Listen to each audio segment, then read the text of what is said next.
안녕하세요, 여러분. 오늘은 제가 직접 겪었던 아찔했던 순간을 여러분과 나누려고 합니다. 3년 전 겨울이었습니다. 38년간 다녔던 회사에서 정년퇴직을 했습니다. 마지막 날 동료들과 작별 인사를 나누고 집으로 돌아오는 길. 가슴 한편은 뿌듯했지만 다른 한편은 허전했습니다. 며칠 후 퇴직금이 통장에 들어왔습니다. 평생 보는 큰 금액이었습니다. 통장을 보는 순간 기쁨보다는 불안감이 먼저 밀려왔습니다. 이 돈을 어떻게 관리해야 하지? 은행 이자는 턱없이 낮고 연금만으로는 부족할 텐데, 아내와 둘이 앞으로 몇십 년을 살아야 하는데 밤마다 잠이 오지 않았습니다. TV를 켜면 경제 뉴스가 나왔습니다. 초저금리 시대, 노후 준비 필수, 연금만으로는 부족 같은 말들이 귓가를 맴돌았습니다. 그러던 어느 날 고등학교 동창회 모임이 있었습니다. 오랜만에 만난 친구들과 옛 이야기를 나누며 웃고 떠들었습니다. 그때 한 친구가 제 옆으로 다가왔습니다. 자네 요즘 어떻게 지내나? 고등학교 때 같은 반이었던 김모 씨였습니다. 그는 은행에서 일했다고 들었던 기억이 있었습니다. 응, 뭐 그저 그렇지. 퇴직하고 나니 좀 막막하더라고. 그가 제 어깨를 다정하게 두드렸습니다. 자네도 퇴직했구만. 퇴직금은 잘 관리하고 있나? 요즘 같은 시대에는 그냥 은행에만 넣어두면 안 되네. 물가 상승률도 못 따라간다고. 그 말이 제 불안감을 정확히 찔렀습니다. 그게 사실 어떻게 해야 할지 잘 모르겠어서. 김 씨가 주변을 살피더니 목소리를 낮췄습니다. 자네 같은 사람들을 위한 아주 좋은 기회가 있네. 다만 극소수만 알 수 있는 정보라서 여기서는 자세히 말하기 어렵고 나중에 따로 연락하지. 그날 저녁 김 씨에게서 전화가 왔습니다. 여보게, 낮에 말했던 그 이야기 말이네. 사실 정부에서 시니어들의 노후 자산 증식을 위해 특별히 지원하는 프로그램이 있다네. 정부 지원 프로그램이라고? 그렇네. 그런데 이게 일반인들에게는 잘 알려지지 않은 거야.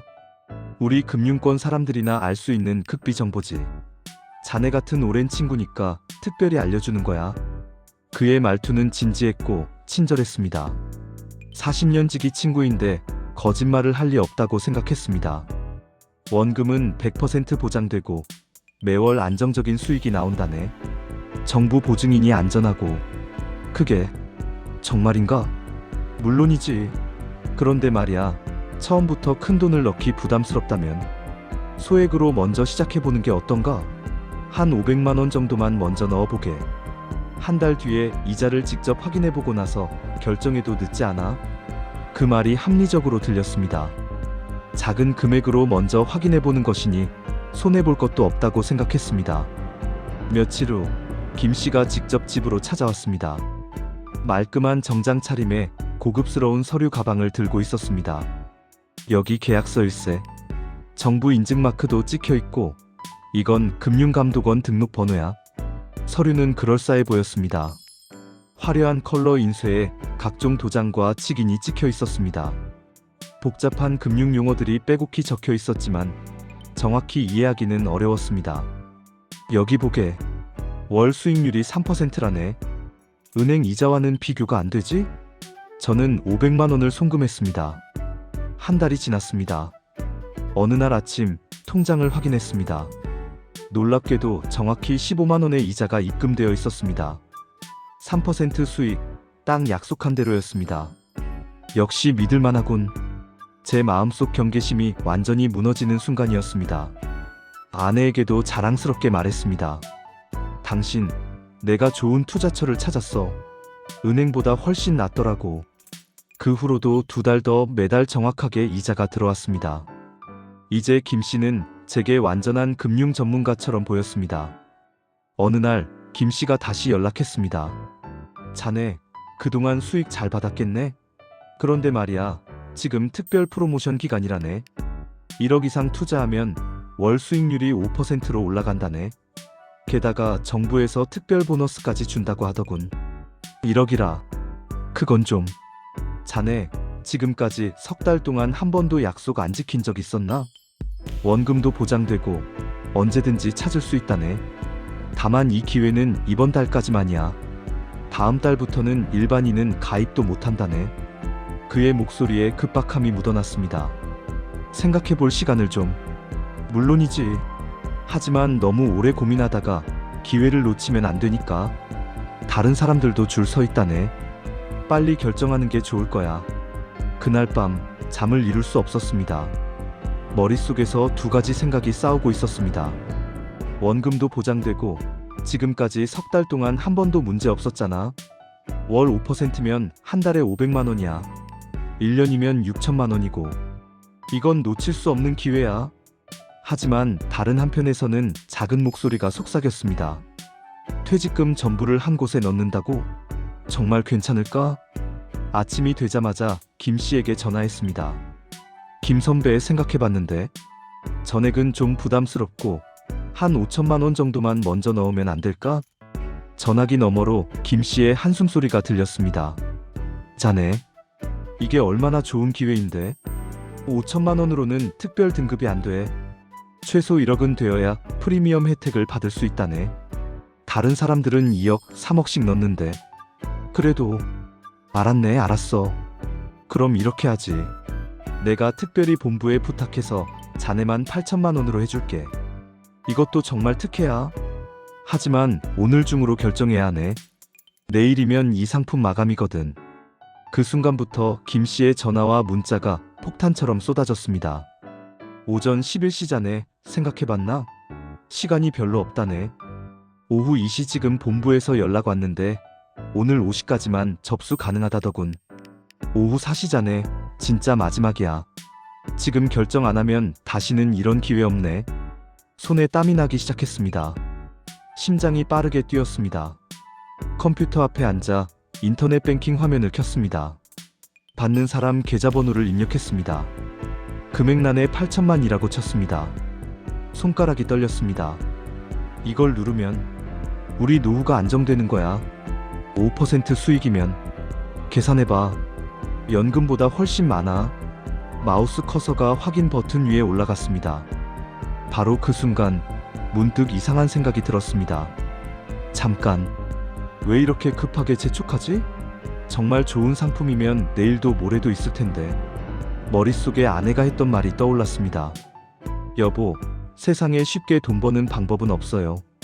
그리고 예전에 뉴스에서 봤던 보이스피싱 피해 사례들이 주마등처럼 스쳐 지나갔습니다. 월 5% 수익, 은행 이자의 몇십 배. 이게 정말 가능한 거야? 원금 보장에 이런 고수익. 이건 갑자기 등골이 오싹해졌습니다. 너무 달콤해. 너무 쉬워. 너무 좋은 조건이야. 이건 말이 안 돼. 손을 멈췄습니다. 마우스에서 손을 떼고 깊은 숨을 들이마셨습니다. 그때 김 씨에게서 또 전화가 왔습니다. 자네, 지금 송금했나? 5시가 다 되어가는데. 그의 목소리에는 초조함과 다급함이 묻어났습니다. 40년 친구의 목소리가 아니었습니다. 마치 목표를 달성해야 하는 영업사원 같았습니다. 김 선배, 미안하지만 하루만 더 생각할 시간을 주세요. 너무 큰 결정이라. 안 돼. 오늘 안 하면 기회가 날아간다니까. 자네, 나를 못 믿는 거야? 40년 친구를. 그의 목소리가 달라졌습니다. 다정하던 말투가 사라지고 날카로워졌습니다. 믿고 안 믿고의 문제가 아니라 저도 제 돈이잖아요. 하루만. 알았네. 자네 고집도 참. 그럼 내일 아침 9시까지는 꼭 연락 주게. 그때까지는 내가 자리 잡아놓을 테니. 전화를 끊었습니다. 가슴이 두근거렸습니다. 그날 저녁 식사 후 아들에게 조심스럽게 물어봤습니다. 얘야, 아빠가 물어볼 게 있는데 정부에서 시니어들 위한 특별 투자 상품 같은 거 있니? 아들의 표정이 굳어졌습니다. 아빠, 왜요? 혹시 누가 그런 제안했어요? 저는 지금까지의 일을 모두 털어놨습니다. 고등학교 친구 이야기, 석 달간 이자를 받은 것, 그리고 오늘 있었던 일까지.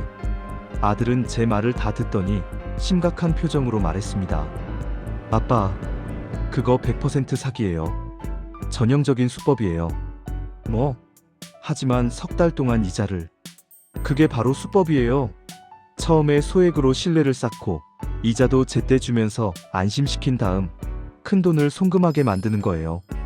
일단 큰돈이 들어가면 그때부터는 연락도 안 되고 돈도 못 찾아요. 그럼 그 친구도 사기꾼이란 말이야? 친구인 척하는 사기꾼이거나 아니면 진짜 친구인데 사기 조직에 이용당하고 있거나 둘 중 하나예요. 아빠, 정부에서 그런 특별 상품 절대 안 만들어요. 있으면 뉴스에 나오죠. 그날 밤 다시 잠을 이룰 수 없었습니다. 하지만 이번에는 다른 이유에서였습니다. 식은땀이 흘렀습니다. 만약 어제 그 버튼을 눌렀다면 8천만 원이, 우리 평생 모은 돈이. 다음날 아침 김 씨에게 전화했습니다.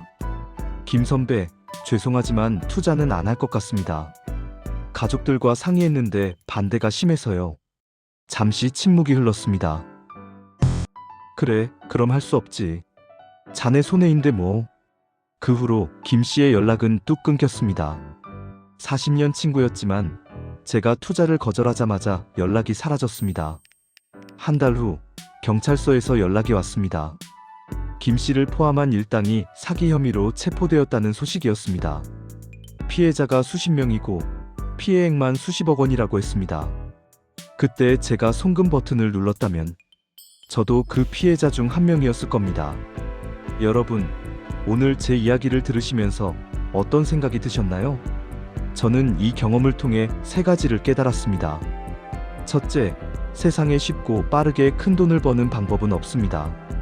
월 5% 수익, 원금 보장, 정부 지원.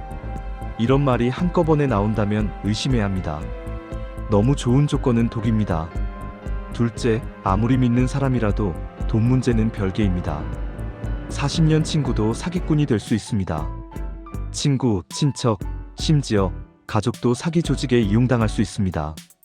정 때문에 판단을 흐리면 안 됩니다. 셋째, 큰 결정 앞에서는 반드시 시간을 두고 가족과 상의하세요. 오늘까지, 마지막 기회, 지금 아니면 안 돼 같은 말로 재촉한다면 그건 사기일 확률이 99%입니다. 여러분, 저는 운이 좋았습니다. 마지막 순간에 의심이 들었고 아들과 상의했기 때문입니다. 하지만 수많은 분들이 매일 이런 사기에 속고 있습니다. 우리 시니어들은 평생 성실하게 일해서 모은 소중한 자산이 있습니다. 그 돈을 지키는 것이 불리는 것보다 먼저입니다. 투자하기 전에 이것만 기억하세요. 금융기관 공식 홈페이지나 고객센터에 직접 확인하기. 가족이나 자녀에게 반드시 알리기. 급하게 재촉하면 무조건 의심하기. 여러분의 소중한 노후 자금 꼭 지키시기 바랍니다. 오늘도 제 이야기를 들어주셔서 감사합니다. 다음에 또 만나요.